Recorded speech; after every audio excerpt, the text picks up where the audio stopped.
Periyar Maniamma Institute of Science and Technology, Tanjavur, BArc, ranked number 18 in India by IIRF.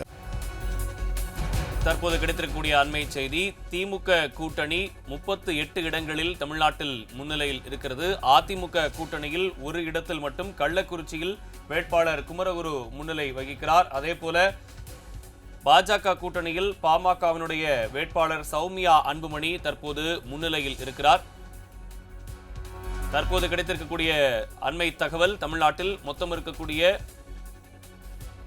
இடங்களில் 38 இடங்களில் முன்னிலையில் இருக்கிறது திமுக, தமிழ்நாடு மற்றும் புதுச்சேரியில். அதேபோல அதிமுக ஒரு இடத்திலும் பாஜக கூட்டணி ஒரு இடத்திலும் முன்னிலை வகிக்கிறது. கூடுதல் விவரங்களை செய்தியாளர் சிவராமன் வழங்குகிறார். சிவராமன், தகவல்கள்.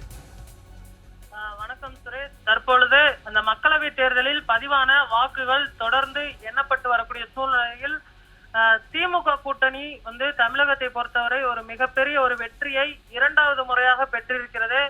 கடந்த முறை 39 இடங்களில் வெற்றி பெற்றிருந்த திமுக, அதாவது தமிழ்நாடு மற்றும் பாண்டிச்சேரியில் 39 இடங்களில் வெற்றி பெற்றிருந்தது. இந்த முறை பார்த்தோமேனால் திமுக தலைமையிலான அந்த கூட்டணி 38 இடங்களில் முன்னிலை வகிப்பதாக தற்பொழுது அந்த முன்னிலை நிலவரம் வெளிவந்திருக்கிறது. இதில் அதிமுக ஒரு இடத்தில் தற்பொழுது முன்னிலை வைத்து வருகிறது. இதில் நாமக்கல் அல்லது கள்ளக்குறிச்சி ஏதேனும் ஒரு தொகுதியில் அதிமுக வெற்றி பெறுவதற்கு வாய்ப்பு இருக்கிறது. ஏனென்று சொன்னால் நாமக்கல் பார்த்தோமேனால் கொங்கு நாடு மக்கள் தேசிய கட்சிக்கு வழங்கப்பட்டிருக்கிறது.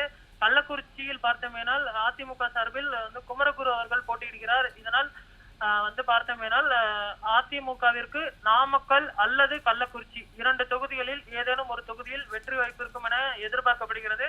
தற்போதைய நிலவரப்படி அதிமுக ஒரு தொகுதியில் முன்னிலை வைத்து வருகிறது.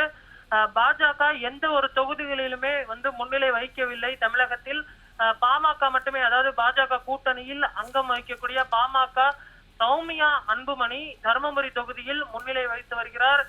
அவருக்கு வெற்றி வாய்ப்பு பிரகாசமாக இருக்கிறது. இதனால் தர்மபுரி தொகுதியில் போட்டியிட்டு இருக்கக்கூடிய அந்த சௌமியா அன்புமணி மட்டும் வெற்றி பெறுவார் என எதிர்பார்க்கப்படுகிறது. அதே போன்று பாஜகவிற்கு தனி மெஜாரிட்டி இந்த தேர்தலில் கிடைக்குமா என்ற ஒரு எதிர்பார்ப்பு எழுந்திருக்கிறது. ஒரு மிகப்பெரிய ஒரு இழுபறி தான் சென்று கொண்டிருக்கிறது. தனி பெரும்பான்மைக்கு 272 இடங்கள் தேவை என்ற நிலையில் தற்பொழுது பாஜக 240 இடங்களில் மட்டுமே முன்னிலை வகித்து வருகிறது. இதனால் ஒரு தனிப்பெரும் கட்சியாக வெற்றி பெறுமா என்ற ஒரு எதிர்பார்ப்பு எழுந்திருக்கிறது.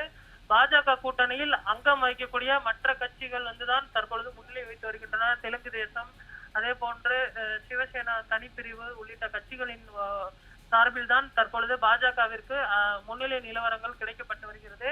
இந்த வெற்றி வாய்ப்பு என்பது மாறி மாறிதான் நிலவி வருகிறது. இருந்தாலுமே கூட தற்போதைய நிலவரப்படி பாஜக, தெலுங்கு தேசம் அடங்கிய அந்த என்டிஏ கூட்டணி பார்த்தீங்கன்னா 300 இடங்களில் முன்னிலை வகிப்பதாக தகவல் வெளியாகிருக்கிறது. இந்தியா கூட்டணி 220 இடங்களில் முன்னிலை வகிப்பதாக தகவல் வெளியாகிருக்கிறது. தமிழகத்தை பொறுத்தவரை திமுக தலைமையிலான கூட்டணி 38 இடங்களில் வெற்றி பெறும் என எதிர்பார்க்கப்படுகிறது. இதில் கூட்டணி கட்சிகள் கம்யூனிஸ்ட், மதிமுக, அதே போன்று இந்திய கம்யூனிஸ்ட் உள்ளிட்ட பல்வேறு கூட்டணி கட்சிகளுமே இந்திய முஸ்லிம் லீக் உள்ளிட்ட கூட்டணி கட்சிகள் வெற்றி பெறுவதற்கான வாய்ப்பு தற்பொழுது பிரகாசமாக இருக்கிறது. இதில் தேனி தொகுதியில் போட்டியிருக்கக்கூடிய டிடிவி தினகரன் பின்னடைவை சந்தித்திருக்கிறார். அதே போன்று ராமநாதபுரம் தொகுதியில் போட்டியிருக்கக்கூடிய ஓபிஎஸ் அவர் அதிமுகவிலிருந்து பிரிந்து சென்று பாஜக கூட்டணியில் இணைந்து ஒரு சுயேட்சை சின்னத்தில் போட்டியிட்டு இருக்கிறார். அவர் பின்னடைவை சந்தித்திருக்கிறார்.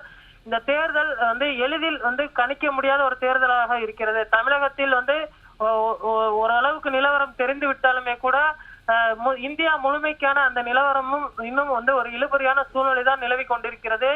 இதில் காங்கிரஸ் தலைமையிலான கூட்டணி எத்தனை இடங்களை பிடிக்க போகிறது? அதாவது உத்தரப்பிரதேசத்தில் பார்த்தோமேனால் அகிலேஷ் யாதவ் 41 இடங்களில் முன்னிலை வைத்து வருகிறார். மோடி தலைமையிலான அந்த கூட்டணி 38 இடங்கள். உத்தரப்பிரதேசம் முடிவு செய்யும் என எதிர்பார்க்கப்படுகிறது. உத்தரப்பிரதேசத்தில் அமேதி, ரேபரேலி உள்ளிட்ட தொகுதிகளில் காங்கிரஸ் முன்னிலை வகித்து வருகிறது. அதே போன்று வயநாடு தொகுதியில் ராகுல் காந்தி முன்னிலை வகித்து வருகிறார். வாரணாசி தொகுதியில் பிரதமர் முதல் 4 சுற்றுகளில் பின்னடைவை சந்தித்தாலுமே கூட தற்பொழுது அவர் முன்னிலை வகித்து வருவது குறிப்பிடத்தக்கது. இதனால் வாரணாசி தொகுதியும் ஒரு கடும் போட்டி நிலை வருகிறது.